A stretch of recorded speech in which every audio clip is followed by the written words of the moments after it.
ప్రజలకు చేయలేని హామీలు మీరు చెప్పారు ఎన్నికల్లో.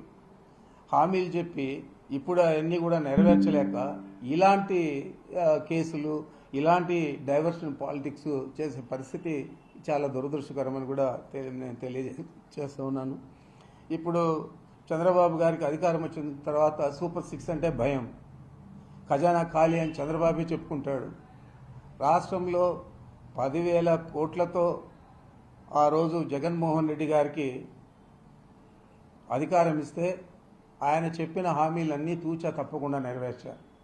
ఈరోజు